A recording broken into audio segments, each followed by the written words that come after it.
حضرت مولانا انوار الحق صاحب قاسمی مدد اللہ العالی ہیں، میں حضرت والا سے انتہائی ادب سے درخواست کر رہا ہوں حضرت والا تشریف لائیں اور اپنے خطاب عالی سے ہم سب کو مستفیض فرمائیں۔ شہنشاہ بلاغت چلے آئیے، تاجدار فصاحت چلے آئیے، لے کے جان طیبہ کے گل کی مہک مشکبار خطابت چلے آئیے، لے کے جان خطابت کی سرمستیاں وائل اہل سنت چلے آئیے۔ حضرت والا مائک پر تشریف فرمائیں، آپ حضرات دل جمعی سے بیٹھیں۔ بھائی یہ بچے جو موبائل چلا رہے ہیں بند کر لیں، موبائل بند کر لیجیے۔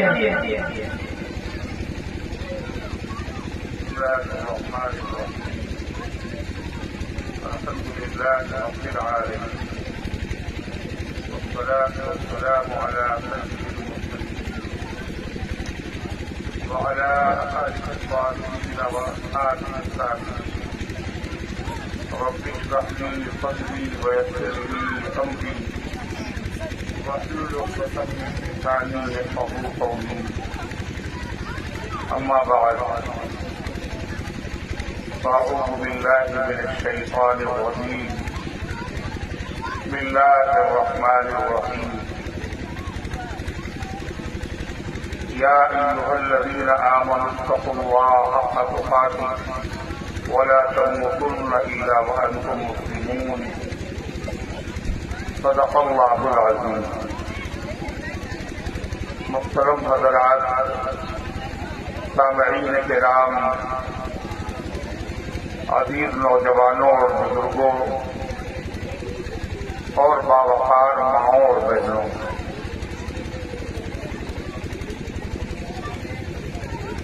وقت کافی ہو چکا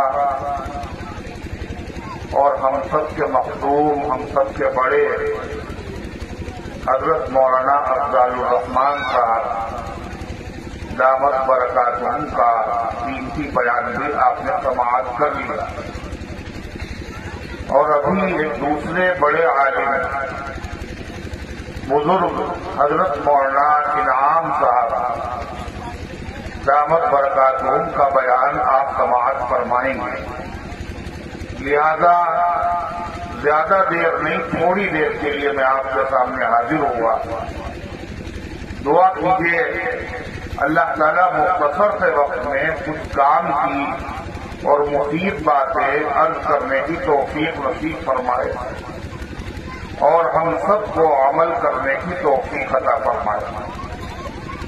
میرے بھائیوں اور میرے عزیزوں، آج کا یہ جلسہ اصلاح معاشرہ کے عنوان سے اصحی آدم پور کے نوجوانوں نے اپنے بزرگوں کی سرپرستی میں بڑی محنت، بڑی لگن کے ساتھ منعقد کیا۔ اللہ تبارک و تعالی ان سب کو جزائے خیر عطا فرمائے اور اللہ ان کی کوششوں کو قبول فرمائے، اس جلسے کو مفید اور بامقصد بنائے، قرآن و سنت کی روشنی میں اللہ تعالیٰ خود گزارشات پیش کرنے کی اور عمل کرنے کی توفیق عطا فرمائے۔ میرے بھائیوں اور میرے عزیزوں، اس جلسے کا عنوان ہے اصلاح معاشرہ۔ کیا عنوان ہے؟ بولو، اصلاح معاشرہ۔ اس کا مطلب کیا ہوتا ہے؟ اسلام کا مطلب کیا ہے اور معاشرے کا مطلب کیا ہے؟ اسلام کے معنی ہے ٹھیک کرنا، اور ٹھیک کس کو کیا جاتا ہے؟ جو چیز اچھی ہو پہلے ارے جو چیز ٹھیک ٹھاک ہو اسے تھوڑی ٹھیک کیا جاتا ہے۔ ٹھیک کسے کیا جاتا ہے؟ جو چیز خراب ہو، گاڑی خراب ہو گئی ٹھیک کرنے کی ضرورت، موبائل خراب ہو گیا ٹھیک کرنے کی ضرورت، مائک خراب ہو گیا ٹھیک کرنے کی ضرورت۔ تو اصلاح کے معنی ہے کسی چیز کو ٹھیک کرنا۔ یہ معاشرے کا مطلب کیا ہے؟ معاشرے کے معنی ہے آپس میں ایک دوسرے کے ساتھ زندگی گزارنا. انسان کو اللہ نے ایسا بنایا ہے، یہ انسان اکیلے نہیں رہتا بلکہ لوگوں کے ساتھ رہتا ہے. گھر والوں میں گھر میں رہتا ہے، بیوی بچوں کے ساتھ، ماں باپ کے ساتھ. گاؤں میں رہتا ہے گاؤں والوں کے ساتھ. آفس میں رہتا ہے کام کرنے والوں کے ساتھ. جلسے میں ہے تو سننے والوں کے ساتھ، بیان کرنے والوں کے ساتھ. منڈی میں ہے تو کام کرنے والوں کے ساتھ. ارے ہے یہ نہیں. گھر میں رہتا ہے رشتے داروں کے ساتھ، اور باہر جب رہتا ہے تو لوگوں کے ساتھ میں رہتا ہے. ان میں رشتے دار بھی ہوتے ہیں، غیر رشتے دار بھی ہوتے ہیں، مسلمان بھی ہوتے ہیں، غیر مسلم بھی. ارے ہوتے نہیں ہوتے. تو سب کے ساتھ زندگی کیسے گزاری جائے؟ زندگی گزارنے کے دو طریقے ہیں.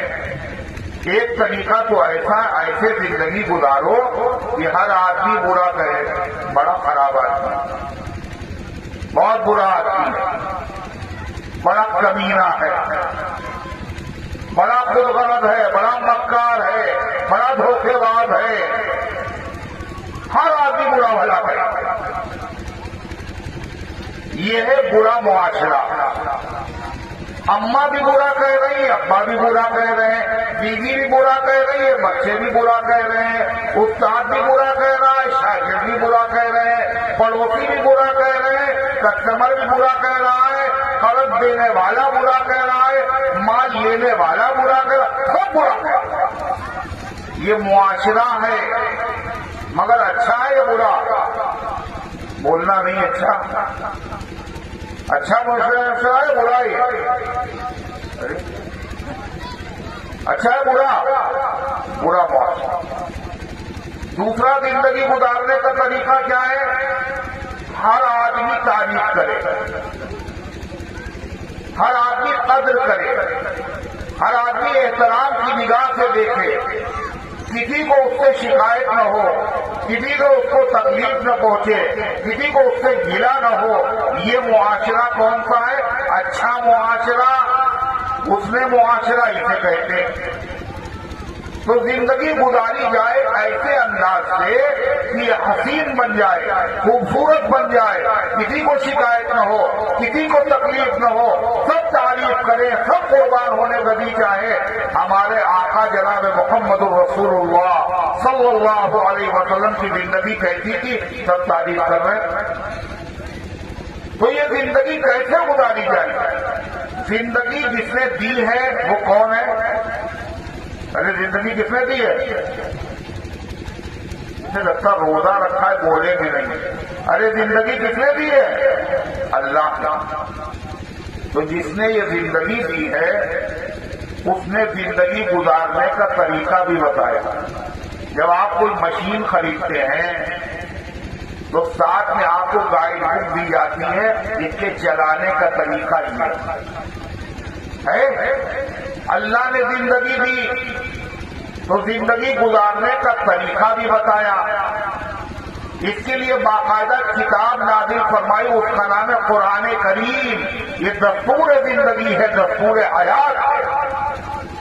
اس کتاب کو سمجھانے کے لیے، اس پر عمل کر کے دکھانے کے لیے اللہ نے سب سے محبوب پیغمبر جناب محمد رسول اللہ صلی اللہ علیہ وسلم کو بھیجا ہے نہیں بھیجا؟ اسی قرآن میں خدا نے کہا افحسبتم انما خلقناکم عبثا وانکم الینا لا ترجعون. کہ تم نے یہ سمجھ رکھا ہے ہم نے تمہیں دیکھا پیدا کیا، فضول پیدا کیا، عبث پیدا کیا، کہ تم مرو گے نہیں، کہ ہمارے پاس دوبارہ نہیں ہوگا. یہ کتاب بھیجی ہے، اس کتاب کے مطابق زندگی گزارو اور پھر ہمارے پاس آنا ہے. ہم چیک کریں گے مطابق تھی یا مطابق نہیں تھی. میرے بھائیوں، اگر قرآن و سنت کے مطابق ہماری زندگی ہے تو ہر آدمی ہماری تعریف کرے گا. یہ اچھا معاشرہ ہے. یہی اللہ چاہتا ہے، یہی اللہ کے نبی چاہتے ہیں. اور اگر قرآن و سنت کے خلاف ہماری زندگی گزرے گی تو یہ معاشرہ برا ہے اور اس کے اندر ہر آدمی کو تکلیف ہوگی، اذیت ہوگی. اس قرآن میں اور حدیث میں بتایا کیا گیا. تھوڑی دیر میں ہم آپ کو کیا بتائیں گے، ٹائم بھی نہیں ہے، زیادہ لمبی بات بھی نہیں کر رہا ہے، خالی ایک بات سن لیجیے. دین کا خلاصہ کیا؟ فرمایا حق پہچانو اور حق ادا کرو. حق پہچانو اور حق ادا کرو. سلام و محمد رسول اللہ صلی اللہ علیہ وسلم پر آپ نے ہر ایک کے حق بتائے بھی، سمجھائے بھی، ادا کرنے کی تاکید بھی کی اور آپ نے ادا کر کے دکھایا بھی. سب سے زیادہ آدمی گھر میں رہتا ہے، سب سے زیادہ سامنا اس کا کس سے ہوتا ہے؟ جن کی گود میں پیدا ہوا، جنہوں نے پڑھایا لکھایا ماں باپ. تو ماں باپ کا حق کیا ہے؟ کس نے بتایا؟ قرآن نے بتایا ہے. اللہ نے اپنے اور نبی کے حق کے بعد جس کا حق قرآن نے بتایا سب سے پہلے ماں باپ کا ہے. وَبِالْوَالِدَيْنِ إِحْسَانًا، ماں باپ کے ساتھ اچھا سلوک کرو. یہاں تک کہا ماں باپ کی بات اگر تمہیں ناگوار لگے، بری معلوم ہو تو پلٹ کے اف نہ کہنا. فَلَا تَقُلْ لَهُمَا اُف، کوئی ایسی بات نہ کہنا جس سے ماں باپ کو یہ لگے میرے بیٹے نے میری بیٹی کو میری بات کھل رہی ہے، بری لگ رہی ہے. یہ بھی حرام ہے، حرام. سب سے بڑا گناہ شرک ہے، اور شرک کے بعد سب سے بڑا گناہ پورے زمین کے اوپر کیا ہے؟ ماں باپ کی نافرمانی کرنا. کیا کہا؟ ان کی خفگی سے خفا اللہ ہے، یہ اگر خوش ہے تو خوش اللہ ہے. ماں باپ کا درجہ معمولی ہے. اور یاد رکھو ہر جرم کی سزا بعد میں ملے گی. جو ماں باپ کو ستائے گا، آنکھیں دکھائے گا، دل دکھائے گا، اذیت پہنچائے گا، آخرت میں وہ سزا بعد میں ملے گی. اسی دنیا میں اللہ تبارک و تعالیٰ اس کو عبرتناک انجام دکھائے. روزی کے دروازے بند ہو جاتے ہیں، کاروبار ٹھپ ہو جاتا ہے، سکون غائب ہو جاتا ہے جب آدمی ماں کو ستاتا ہے یا باپ کو ستاتا ہے. یہی نہیں، کلمہ بھی نصیب نہیں ہوتا. بڑے خوش نصیب ہیں وہ لوگ جن کے ماں باپ زندہ ہیں اور ان سے خوش ہیں. بتاؤ مدینے جانے کا جی چاہتا ہے نہیں چاہتا؟ جس کا جی نہ چاہتا ہو ہاتھ اٹھاؤ. ارے مدینے جانے کا جس کا جی نہ چاہتا ہو ہاتھ اٹھاؤ. اچھا جس کا جی چاہتا ہو وہ ہاتھ اٹھائے. ارے واہ، سب کا جی چاہتا نہیں جاتا. کیوں؟ مدینہ ہے ایسی جگہ جب کوئی آدمی مدینے کا ذکر کرتا ہے تو کیا جی چاہتا ہے؟ ہر آدمی کہتا ہے دکھا دے یا الہی وہ مدینہ کیسی بستی ہے جہاں دن رات ہے مولا تیری رحمت برستی. اللہ کے نبی نے کیا کہا؟ حج کرنا ہے، عمرہ کرنا ہے. جی چاہتا ہے مگر نہیں کر پا رہے. کیوں؟ پیسہ نہیں ہے، دولت نہیں ہے. اگر پیسہ ہو بھی گیا اور چلے بھی گئے عمرہ کرنے اور حج کرنے تو حج تمہارا قبول ہو گیا. پتہ ہے؟ عمرہ مان لیا، اللہ نے قبول کر لیا. پتہ ہے؟ نہیں معلوم. بہت سے حاجی حج کرنے اور عمرہ کرنے والے جاتے ہیں تو جب وہ کہتے ہیں لبیک تو فرشتہ کیا کہتا؟ لا لبیک ولا سعدیک، تیرا لبیک بھی قبول نہیں، تیرا سعدیک بھی قبول نہیں. جیسے گئے تھے ویسے واپس. اللہ کے نبی نے کہا تمہیں ایک عمرے کا اور حج کا ثواب ملے گا، اور ایسے حج کا اور ایسے عمرے کا ثواب ملے گا جو بالکل قبول ہو گیا اللہ کے وہاں. یہ کس نے کہا؟ اللہ کے نبی نے کہا ہے. بولو حاصل کرو گے نہیں کرو گے؟ کون کون چاہتا حاصل کرنا؟ حج عمرے کا ثواب فری میں، اور ایسا حج عمرے کا ثواب جو حج قبول بھی ہو. آپ نے فرمایا جو اپنے ماں باپ کو محبت کی نظر سے ایک مرتبہ دیکھے گا اس کو ایک حج مقبول کا ثواب ملے گا اور ایک عمرے کا ثواب ملے گا. یہ ثواب کون کون حاصل کرے گا بھائی؟ بڑے خوش نصیب میں جن کے ماں باپ ہیں. ایک صحابی بولے حضور ایک مرتبہ میں ایک حج ایک عمرے کا اگر ہم 70 مرتبہ دیکھیں تو آپ نے فرمایا اللہ کے رحمت کے خزانے میں کمی نہیں ہے. اچھا اللہ 70 حجوں کا ثواب اور 70 عمروں کا ثواب عطا فرمائے.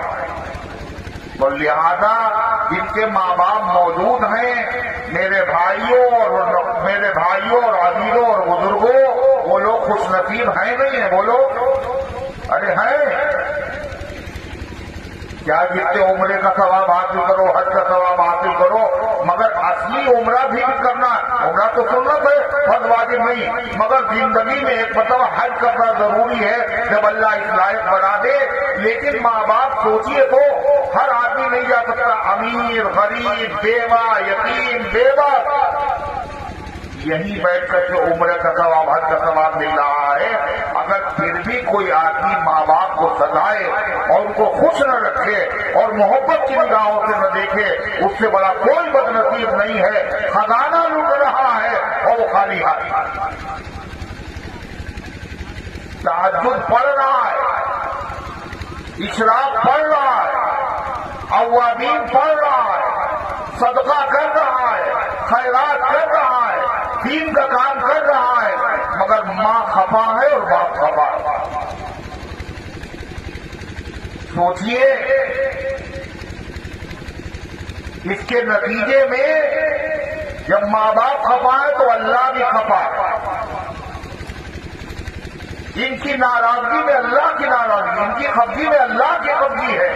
میرے بھائیوں ماں باپ کو راضی کرو خوشامد کرو خدمت کرو. اگر غلطی ہو گئی ہے تو معافی مانگو. اللہ کے نبی صلی اللہ علیہ وسلم یہ مولانا افضال صاحب ابھی تشریف لائے اور مولانا انعام صاحب بھی آتے ہیں. یہ دونوں بزرگ ہیں. ان کی دعا لینا ہے آپ کو نہیں لینا ہے؟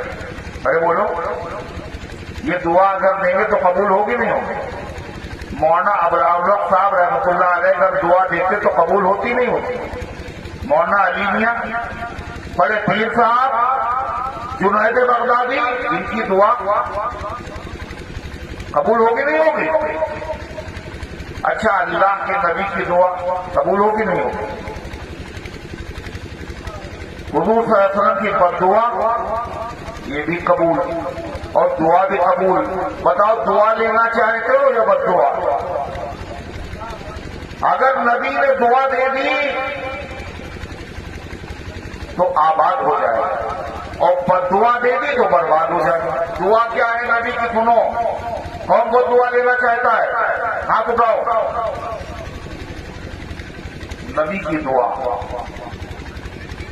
بڑی قیمتی دعا ہے. فرمایا نصر اللہ ہرا بھرا رکھے اللہ آباد رکھے اللہ سرسد و شاداب رکھے. اس کو مولانا حسان صاحب یا حافظ حفیظ صاحب کو یا حافظ شفیق صاحب کو نہیں. درے میخان وفائے سب کے لیے شرط لیکن وفائے سب کے لیے. فرما جو میری حدیث کو سنے اور اس کو یاد کر لے اور پھر جا کر کے کسی کو بتا دے اللہ کے نبی کا یہ فرمان ہے. جو ایسا کر لے گا اس کو اللہ کے نبی کی دعا ملے گی. آپ نے ابھی سنی مولانا نے پڑھی تھی کیا مسلمان وہ ہے جس کے ہاتھ سے زبان سے مسلمان محفوظ رہے. ہے ابھی سن کے بتا دیا آپ نے جا کر. اور حدیثیں سنیں گے آپ. ماں باپ کی خوشی میں اللہ کی خوشی ماں باپ کی ناراضگی میں اللہ کی ناراضگی. جو آدمی ایک مرتبہ محبت کی نظر سے ماں باپ کو دیکھتا ہے ایک حج مقبول کا ثواب ایک عمرے کا ثواب. یہ حدیث ہے نہیں ہے؟ بتا دیا آپ نے جا کے کسی کو. تو آپ کو دعا بڑے پیر صاحب کی نہیں نبی کی دعا مل جائے گی. کتنی بڑی قسمت کی بات. نبی کی دعا جس کو لگی وہ آباد ہو گیا اور جس کو بد دعا لگ گئی وہ برباد ہو گیا. نبی کی بد دعا کس کو لگتی ہے؟ دعا کرو اللہ ہم سب کی حفاظت فرمائے. اللہ کے نبی علیہ السلام کی بد دعا کس کے لیے؟ فرمایا ماں باپ دونوں زندہ ہیں یا ان میں سے ایک زندہ ہے اور اولاد ان کی خدمت کر کے ان کو راضی رکھ کر ان کو منا کر اگر جنت اپنے لیے نہ کما لے اپنی مغفرت نہ کروا لے تو فرمایا اللہ اسے غریب کر دے، اللہ اسے برباد کر دے، اللہ اسے تباہ کر دے. ماں باپ کی نافرمانی کرنے والا ستانے والا نبی کی بد دعا کا مستحق ہے اور ان کی خدمت کرنے والا نبی کی دعاؤں کا مستحق ہے. اب یہ ہمارے اوپر ہے نبی کی دعا لیتے ہیں یا بد دعا لیتے ہیں. اگر دعا لوگے تو آباد اور بد دعا تو برباد. ایک مسئلہ سامنے آ گیا کہ ماں باپ ناراض تھے، ہوش نہیں تھا، اب کیا کریں؟ ان کا تو انتقال ہو گیا، وہ تو مر گئے، وہ تو قبر میں جا چکے، اب کیا کریں؟ کوئی بھی مسئلہ ایسا نہیں ہے نبی نے جس کو سمجھایا نہیں ہے. اپنے ماں باپ کو ہدیہ دو، تحفہ دو. کپڑے تو عید میں بنا نہیں سکتے، ان کا انتقال ہو گیا. گھڑی نہیں دے سکتے،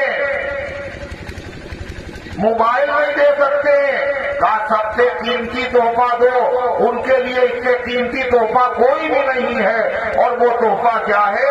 ماں باپ کے لیے مغفرت کی دعا کرو اور اپنے ماں باپ کی مغفرت کے لیے نیکیوں کے لیے ان کی طرف سے صدقہ کرو. یہ ہدیہ اور تحفہ ہے تو ماں باپ راضی ہو جائیں گے، خوش ہو جائیں گے. اللہ تبارک و تعالیٰ تمہاری مغفرت کر دے گا اور اللہ تبارک و تعالیٰ کو حل دے. ایک بات.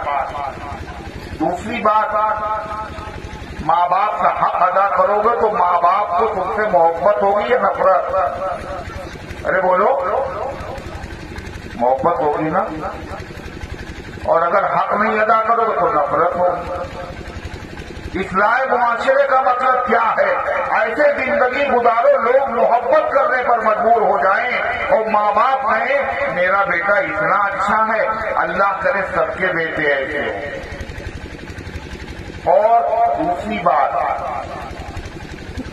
مسئلہ صرف یہی نہیں ہے کہ اولاد حق نہیں ادا کر رہی ہے بلکہ ماں باپ کی بھی کوتاہی ہے. ماں باپ کیا کر رہے ہیں؟ اولاد نے جان نکال کے رکھ دی،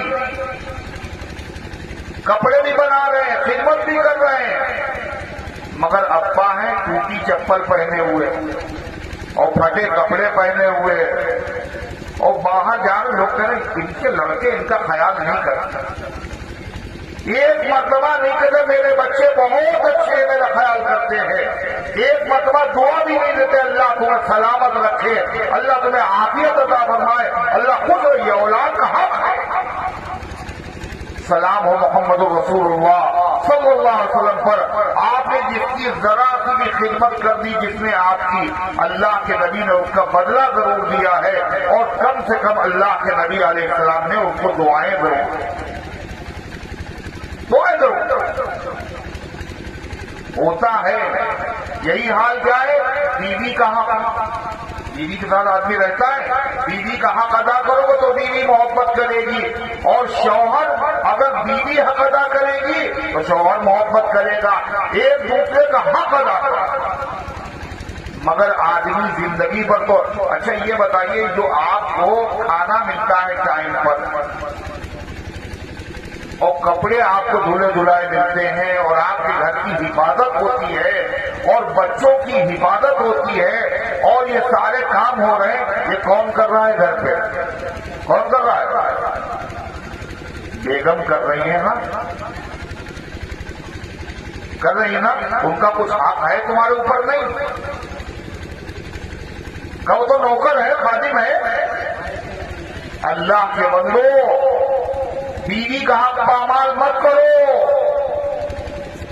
قرآن میں حکم وعاشروہن بالمعروف، ان کے ساتھ اچھا معاملہ کرو۔ حضرت تھانوی رحمت اللہ علیہ کے خلیفہ ہیں، بہت بڑے بزرگ،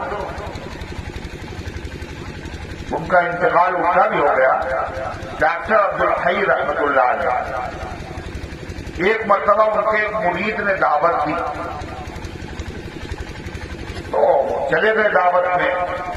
کھانا جب دسترخوان پہ آیا تو جیسے لقمہ رکھا پہلا، کہنے بھائی کھانا تو بڑا مزیدار، کھانا بڑا لذیذ ہے۔ یہ جیسے ہی ان بزرگ کی زبان سے نکلا، پردے کے پیچھے سے سکھیوں کی آواز، پردے کے پیچھے سے رونے کی آواز آنے لگی۔ سفر کے بیچ یہ کیسا بدل گیا موسم کہ پھر کسی نے کسی کی طرف نہیں دیکھا، یہ ہنستا ہوا ماحول غم میں کیسے بدل گیا، یہ رونا کیوں آ گیا؟ حضرت نے پوچھا کیا ہوا؟ کہنے لگی حضرت یہ میرے شوہر ہیں، 40 سال ہو گئے ان کے ساتھ رہتے ہوئے، اچھے سے اچھا کھانا بنا کے ان کو ہم نے کھلایا ہے، اچھے سے اچھا کھلایا، مگر آج تک ان کی زبان سے کبھی یہ نہیں نکلا تم نے بہت عمدہ کھانا بنایا ہے۔ آج آپ کی زبان سے کلمہ سنا تو دل بھر آیا اور آنکھوں سے آنسو نکل پڑے۔ میرے بھائیوں یہ خلاف سنت ہے، اسلام کی تعلیم کے خلاف ہے۔ بیوی نے اگر خدمت کی ہے تو اس کو بھی بدلہ دیا کرو، اگر کچھ نہیں بدلا تعریف کرو، یہ بھی بدلا ہے، دعا کر لو۔ ہم لوگ کرتے ہیں تعریف، مگر کب کرتے ہیں؟ اللہ نہ کرے اللہ نہ کرے جب دولت چھین جاتی تب ہوش آتا ہے۔ بیوی کا جب انتقال ہو گیا، آپ بیٹھے رو رہے ہیں، کیا ہوا؟ کہے مرحومہ بڑی اچھی تھی، مرحومہ بہت فلاح کی بڑی پابند اور میرا بڑا خیال رکھتی تھی، اور صاحب مرحومہ میں یہ صفت تھی اور یہ صفت تھی اور یہ صفت تھی۔ اب آپ کہتے رہیے فائدہ کیا؟ کاش کی زندگی میں ایک مرتبہ آپ نے کہا ہوتا وقت پر جو کام کیا جائے اس کے فائدے ہوتے ہیں، بے وقت کوئی چیز اچھی نہیں ہوتی ہے۔ ایک قطرہ بھی بہت ہے، اب نے کچھ انجام کا، جل گئی کھیتی اگر برسا تو پھر کس کام کا، کھیتی جل جانے کا دونوں طرف معاملہ یہی ہے۔ اب بیوی صاحبہ نے زندگی پر کبھی نہیں کہا آپ بہت اچھے ہیں، اللہ کرے ایسے شوہر آپ کو ملے، سب کو ایسے شوہر ملے، یہ نہیں کہا، لیکن شوہر کا جب انتقال ہو گیا اب یاد آئی، ہر فرمائش پوری کرتے تھے۔ کہا تھا منگنی کا یہ جوڑا واضح، ولیمے کا جوڑا الگ، نکاح کا جوڑا الگ، جو کہہ دیا سب حاضر۔ اور آج یاد آ رہی تو وقت پر کرنا چاہیے۔ یہ غضب، یہ بلا کی مہربانی، یہ غضب کی یاد داشتے، یہ بلا کی مہربانی۔ میری خیریت بھی پوچھی کسی اور کی زبانی، سامنے تعریف نہیں ہے، بعد میں تعریف ہوئی۔ اللہ کے بندو حق ادا کرو۔ بیوی کا حق کیا ہے شوہر پر؟ اگر میں بات کروں تو بڑی لمبی ہوگی اور لمبی بات کرنا نہیں، مختصر سے سمجھیے 4 حق ہے بیوی۔ کتنے حق ہیں؟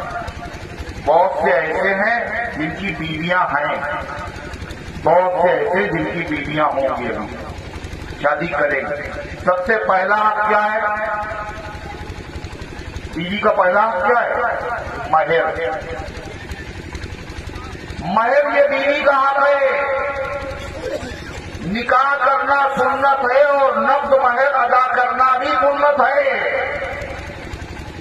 مسلمان مہر ادا کرنے میں بہت پیچھے، بہت سے ایسے ہیں جن کے پوتے ہو گئے اور نواسے ہو گئے، بوڑھے ہو گئے، یاد بھی نہیں مہر کتنا بڑھا تھا، ادا نہیں کیا۔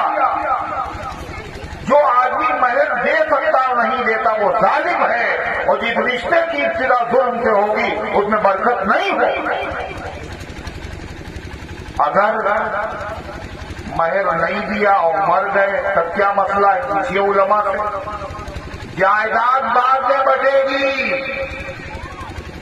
پہلے قرضہ ادا کیا جائے گا اور قرضے میں بیوی کا مہر بھی نکالا جائے گا، اور اگر پھر بھی مہر نہ دیا تو کل قیامت کا میدان ہوگا، عرش پر خدا بند قدوس کا جلوہ ہوگا، شفیع محشر کا سامنا ہوگا، اولین و آخرین کا مجمع ہوگا، میدان محشر میں مہر دینا پڑے گا۔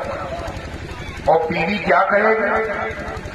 بہت اچھا ہوا میرے میاں نے دنیا میں مہر نہیں دیا تھا، اگر دنیا میں مہر دیتے تو 10,000 روپے دیتے ہوتے، اب ان کی نیکیاں مجھے ملیں گی، لہذا ہم تو جنت پہ چلے جائیں گے اور ہمارے حاجی صاحب جو ہیں یہ جہنم میں جائے تو جایا جائے۔ میرے بھائیوں، میرے علی سب سے پہلا حق کیا ہے؟ مہر۔ حضور صلی اللہ علیہ وسلم پر مہر کا دینا فرض نہیں تھا۔ سلام و محمد رسول اللہ صلی اللہ علیہ وسلم پر اللہ کے نبی نے اپنی بیوی کو مہر دیا، ہر بیوی کو مہر دیا اور نقد مہر۔ اللہ کے نبی علیہ السلام کی سب سے زیادہ چہیتی محبوب بیوی کون سی ہے؟ کون سی؟ اب صحیح والوں کو نہیں معلوم، ارے بولتے کیوں نہیں ہو؟ حضور کی بیویوں میں سب سے محبوب بیوی کون سی ہے؟ عائشہ صدیقہ رضی اللہ عنہا۔ ان کا نکاح پہلے ہوا، رخصتی بعد میں ہوئی۔ ان کے والد ہیں حضرت صدیق اکبر، تو صدیق اکبر نے کہا اللہ کے نبی نکاح ہو گیا ہے، عائشہ کی رخصتی بھی ہو جائے، تو اللہ کے نبی نے جو جواب دیا تھا وہ سنیے۔ آپ نے فرمایا ابو بکر ابھی مہر کا انتظام نہیں ہے، رخصتی کیسے ہو جائے؟ حضور رخصتی نہیں کروا رہے مہر کی ادائیگی کے بغیر، آج مہر دینے کا تصور نہیں۔ صدیق اکبر نے کیا کہا؟ اے اللہ کے نبی، بیٹی بھی میری ہے اور مہر بھی میں آپ کی طرف سے ادا کروں گا۔ اللہ اکبر، یہ ہے صدیق اکبر کی قربانی۔ تو پہلا حق ہے مہر۔ دوسرا حق کیا ہے؟ رہنے کا انتظام۔ کوٹھی اور بنگلہ آگے ضروری نہیں، کم سے کم ایک ایسا کمرہ جس میں شوہر اور بیوی رہیں، تیسرا کوئی دخل نہیں۔ تیسرا کیا ہے؟ حسن معاشرہ، یہی اسلام معاشرہ۔ بیویوں سے اچھا سلوک کرو۔ قرآن میں اللہ سفارش کر رہا ہے، کون کہہ رہا ہے؟ اللہ۔ عاشروہن بالمعروف۔ اللہ کے نبی علیہ السلام نے فرمایا تم میں سے بہترین آدمی وہ ہے جو بیویوں کے ساتھ اچھا معاملہ کرے، اور میں اپنی بیویوں کے ساتھ سب سے اچھا معاملہ کرتا ہوں۔ اگر گورنر صاحب یہ کہہ دیں یہ جو لڑکی تمہارے ساتھ رشتے میں جس سے تمہارا رشتہ ہو رہا ہے یہ میرے دوست کی لڑکی ہے، خیال رکھنا کوئی شکایت نہ ملے، تو بتائیے خیال رکھا جائے گا نہیں رکھا جائے گا؟ بولو۔ ارے ڈرے گا آدمی، معافی مانگے گا، شکایت نہ کر دینا ورنہ کھال کھینچ جائے گی۔ مسلمانوں یہ بتاؤ گورنر بڑا حاکم ہے یا اللہ بڑا حاکم؟ آیا نہیں جواب؟ یہ وہ سوال ہے جو ہم نہیں پوچھ رہے ہیں، اللہ نے قرآن میں پوچھا۔ اللہ نے قرآن میں پوچھا الیس اللہ باحکم الحاکمین، کیا اللہ تمام حاکموں سے بڑا حاکم نہیں ہے؟ یہ قرآن کا جواب۔ اور علماء نے لکھا اللہ جب سوال کرے تو جواب بھی دینا چاہیے۔ جب یہ آیت پڑھو نماز کے باہر سورہ والتین تو اخیر میں جواب بھی دیا کرو۔ اللہ پوچھ رہا ہے کیا؟ بلا، کیوں نہیں ہے اللہ، آپ بڑے حاکم، یہ جواب بھی دینا چاہیے۔ تو اللہ تمام حاکموں بڑا بڑا حاکم ہے۔ اللہ کی سفارش کر رہا معاشروہن بالمعروف، یہ جو بیویاں تمہارے گھر پہ آئی ہیں ان کے ساتھ اچھا سلوک کرنا، اللہ کے نبی کی سفارش کر رہے ہیں۔ اور جتنے ظالم ایسے ہیں جنہوں نے کیا کیا، ہاتھ بھی چھوڑ دیتے ہیں، گالیاں بھی بکتے ہیں۔ آپ نے فرمایا لن یضرب خیارکم، لن یضرب خیارکم، تم نے کا شریف آدمی عورتوں پر ہاتھ نہیں اٹھائے۔ کیا ظلم ہو رہا ہے؟ کیا دیر ہو رہی ہے؟ حضرت خانوی رحمۃ اللہ علیہ نے تو یہ بھی لکھا بیوی کو گھر کے خرچ کے علاوہ کچھ جیب خرچ بھی الگ سے ہر مہینے دینا چاہیے۔ خود اس کی ضرورت کے لیے، اپنی حیثیت کے اعتبار سے، تاکہ وہ اپنی ضرورت کے موقع پر آپ سے مانگنا نہ پڑے، وہ اپنی ضرورت کی چیزیں دے۔ یہ سب رکن معاشرت ہے۔ اسی طریقے سے تو دو حق بتائے، پہلا حق محض، دوسرا حق رہنے کا انتظام، تیسرا حق اچھا سلوک، چوتھا حق کیا ہے؟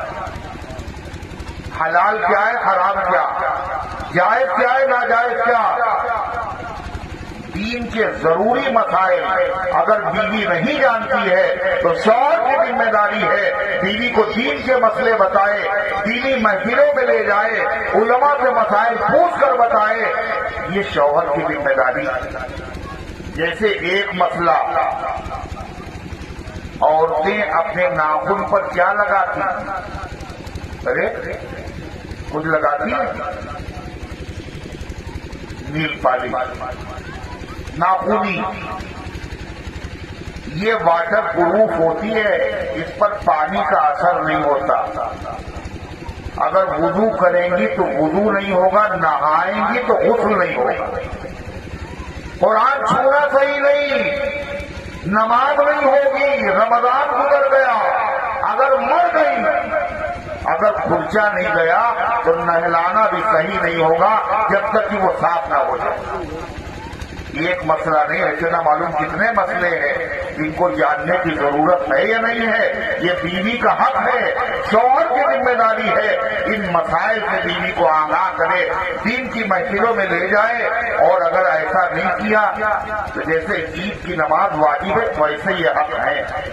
اور ماں نماز نہیں پڑھی، اللہ معاف کر سکتا ہے اور کر بھی دے گا، وہ غفار ہے۔ مگر اگر بیوی کا حق، شوہر کا حق، باپ کا حق، ماں کا حق، پڑوسی کا حق، بندوں کا حق اگر مارا ہے تو بندے حق مارنے والے سے خوش ہوں گے یا ناراض ہوں گے؟ بولو، خوش ہوں گے نا، ناراض ہوں گے۔ اچھا، اور اگر حق مل جائے ان کا تو حق نہیں لیں گے یا لے لیں گے، وصول کر لیں گے؟ وصول کر لیں گے۔ میدان محشر میں ہر آدمی حق وصول کرنے کے چکر میں ہوگا۔ سگی ماں، سگا باپ، ان کی نگاہیں بدل جائیں گی، یہ خود تمنا کریں گے اولاد پر میرا کوئی حق نکل آئے، اس کی نیکیاں مل جائیں اور ہماری گناہ ان پر ڈال دیے جائیں۔ میرے بھائیوں، اس لیے ضرورت اس بات کی ہے، یہ تو ہوا بیوی کا، شوہر کا حق سن لیے تھوڑا سا۔ فرمایا اللہ کے علاوہ کسی کے آگے اگر سجدہ کرنے کا میں حکم دیتا، اجازت ہوتی تو بیوی سے کہتا شوہر کے آگے سجدہ۔ ارے ہے حدیث مشہور، میں کوئی نئی بات نہیں بتا رہا ہوں۔ اللہ کے نبی نے شوہر کا نام کیوں لیا؟ نہ پیر کا، نہ استاد کا، نہ فقیر کا۔ بتا دیا اللہ اس کے رسول کے بعد ایک عورت پر سب سے بڑا حق، سب سے بڑا حق، سب سے بڑا حق اس کے شوہر کا ہوتا ہے۔ جو عورت 5 وقت کی پابندی سے نماز پڑھے، 1 مہینے کے روزے رکھے، زکات ادا کرے اور جائز باتوں میں شوہر کا کہنا مان لے، جنت کے 8 دروازے ہیں، میں ضمانت دیتا ہوں جس دروازے سے چاہے ایسی خاتون جنت سے چلی جائے۔ میرے اللہ کے نبی نے ضمانت کی ہے، اس سے بڑی اور شرف کیا ہوگا، اس سے بڑا اعزاز کیا ہوگا۔ مبارک ہو ہماری ماں اور بہنوں، شوہر کا حق ادا کرو، اللہ کا حق ادا کرو، اللہ بھی راضی ہے، گھر والے بھی راضی ہیں اور گھر جنت کا نمونہ بن جائے گا اگر حق ادا کیے جائیں۔ اور آخری بات میں آپ سے کہہ رہا ہوں، آخری بات، حق تو ہے مگر دینے کا جی نہیں چاہ رہا ہے۔ نہ مہر دیا، نہ بہن حق دیا، کاہے میں وراثت میں۔ کتنے ایسے لوگ، سگا بھائی بھائی کے حق کو دبا رہا ہے۔ فرمایا معاشرہ ایسے حسین نہیں ہوگا جب تک حق نہیں ادا کرتا۔ اگر حق ادا کرنے میں دقت لگ رہی ہے تمہیں، اتقوا اللہ، اللہ سے ڈرو۔ اللہ کا ڈر اگر دل کے اندر آ جائے تو کوئی آدمی کسی کا حق مار نہیں سکتا اور کوئی آدمی کسی کے حق کو دبا نہیں سکتا۔ اللہ کا ڈر پیدا کرنے کی ضرورت ہے۔ اور اللہ کا ڈر پیدا کیسے ہوگا؟ قرآن میں اللہ نے سب کچھ بتا دیا کہ اللہ کا ڈر پیدا، وہ ڈر کیسے پیدا ہوگا؟ یہ بتائیے چپل کہاں ملتی ہے؟ اگر جوتا خریدنا ہو آپ کو، چپل خریدنا ہو تو کہاں جائیں گے آپ؟ سونار کی دکان پہ نا؟ ارے کہاں ملے گا؟ سونار کی دکان۔ اور اگر سونے کا زیور خریدنا ہو تو لوہار کے وہاں جائیں گے آپ؟ بولو۔ اگر آپ کو دوا لینا ہو تو آپ کپڑے کی دکان پہ جائیں گے؟ کوئی گیا ہے آج تک؟ جانتا ہے سونا سونار کے وہاں ملے گا، لوہا لوہار کے وہاں ملے گا۔ میرے بھائیوں دین کہاں ملے گا؟ تقویٰ کہاں ملے گا؟ اللہ کا ڈر کہاں ملے گا؟ اس کی بھی دکانیں ہیں، اس کی دکانیں دیکھی آپ نے؟ ایک ہردوئی میں دکان تھی اور ابھی بھی ہے، ایک خانہ بھون میں تھی۔ ہر طرف سے آ رہے ہیں طالبان درد دل، یہ دکانیں اشرفی ہے یا دوائے درد دل؟ میرے بھائیوں دین کہاں ملے گا؟ اللہ والوں کے وہاں ملے گا۔ فرمایا اتقوا وکونوا مع الصادقین، اللہ والوں کے ساتھ چمٹ جاؤ، چپک جاؤ، ان کی مجلس میں جاؤ، ان کے ساتھ بیٹھو، ان کے ساتھ رہو۔ اگر آپ آگ کے پاس بیٹھیں گے تو ہیٹ ملے گی نہیں، گرمی، اور برف اگر گرے تو ٹھنڈا ہو جائے گا۔ اللہ والوں کی صحبت میں بڑی تاثیر ہے، ان کی دعاؤں میں بڑا اثر ہے، اور آپ بڑے خوش نصیب ہیں۔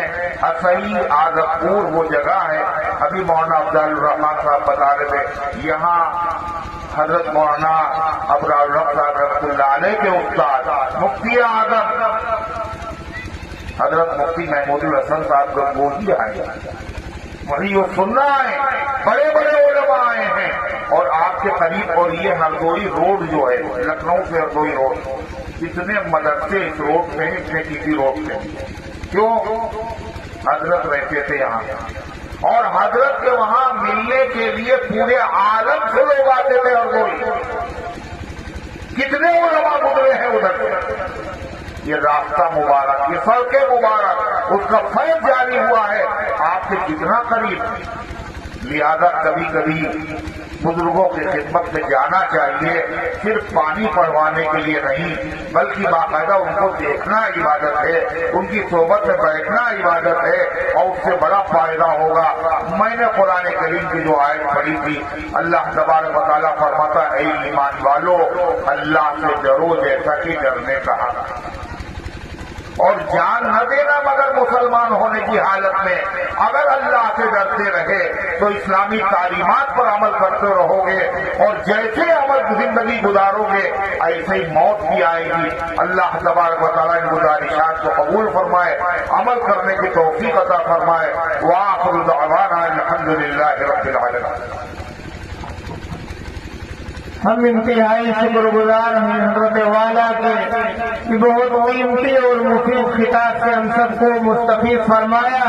بھائی آپ حضرات تشریف رکھیں، ابھی آپ کو ہم سب کے مخدوم خلیفہ معین السنہ حضرت مولانا انعام صاحب کا بیان سننا ہے، اس کے بعد حضرت مولانا محمد شبلی صاحب کا بھی بیان سننا ہے۔ آپ دعا کے بغیر نہ جائیں، الدعاء